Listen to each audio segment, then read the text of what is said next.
Le Parti socialiste est quant à lui à Blois, Sophie. Le premier secrétaire, Olivier Faure, a jugé que le moment était venu de dépasser le conflit interne concernant la nouvelle alliance de gauche, NUP, plus qu'une rentrée politique. Victor Chabert, ce week-end de réunion est davantage placé sous le signe de la réconciliation.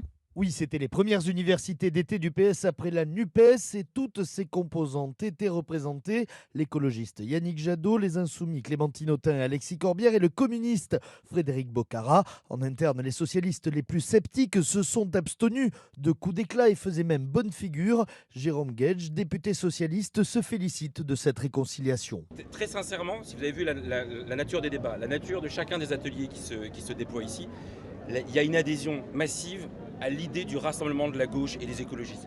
Il s'est passé quelque chose. Il y a 1 an ou 2 ans, on nous disait qu'il y a des gauches irréconciliables. La preuve, là, devant vous, c'est qu'il n'y a pas de gauche irréconciliable. Même si les cadres sont enthousiastes, pour certains militants, l'union ne peut être l'alpha et l'oméga d'une stratégie politique, comme le fait remarquer Daniel, encarté depuis 1975. Il y a relativement peu de réflexion de fond, me semble-t-il, cette fois-ci. En gros, on a eu raison de faire la NUPES, vive la NUPES, et grâce à la NUPES, on est reparti. Pour clôturer ce week-end, le premier secrétaire du PS, Olivier Faure, a donné un mot d'ordre à ses troupes désormais, tourner la page des divisions et faire vivre l'union.